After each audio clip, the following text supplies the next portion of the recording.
Earlier this year, Sony first-party studio Guerilla Games launched a brand new IP that took the video game landscape by storm. Horizon Zero Dawn hit all the right notes in terms of story, world building, and gameplay, and quickly became a must-own PlayStation 4 exclusive title. Fast forward 8 months and the critically praised action game receives its first and last DLC expansion. Does the Frozen Wilds raise the bar higher than vanilla Horizon Zero Dawn? Let's find out. If you've played Horizon Zero Dawn's side quests, then you know exactly what to expect from the Frozen Wilds. In terms of story and epic set-piece moments, this expansion is less ambitious than the main quest in the game. Funny enough, the DLC is labeled as a side quest in the pause menu. However, the Frozen Wilds expansion brings plenty of surprises and epic moments to the table. A new section of the map is available to travel to whenever you purchase the DLC. This sizable new area is sprawling with gorgeous snowy mountaintops and frosted valleys that glisten in the night. In short, the game's presentation is still top-notch. There's plenty of new secrets to uncover in the Frozen Wilds, and a handful of new machine creatures to take down. I personally found these new machines to be exhilarating to fight because their special attacks are,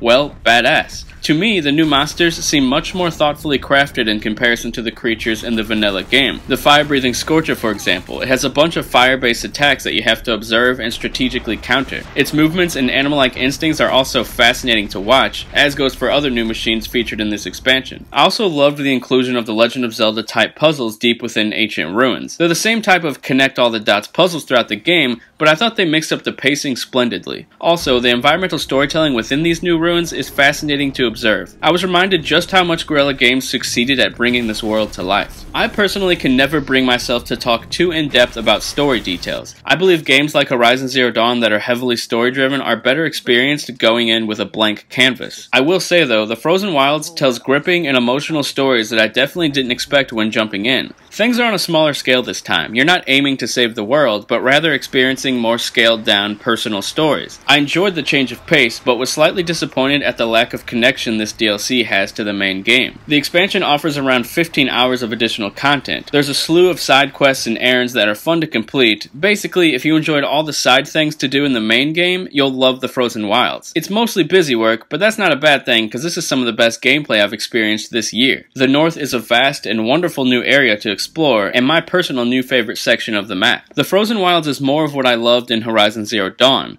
While the stories within the expansion don't go as big as the main game, they are fantastic personal tales that were a joy to complete. This new chunk of content is a great send-off for the game as we look to the distant future for the inevitable sequel. So that's all I have to say about the Frozen Wilds, but be sure to check out our full review of the game that goes more in depth with the gameplay mechanics and RPG elements. Thanks for watching, and I will talk to you guys later.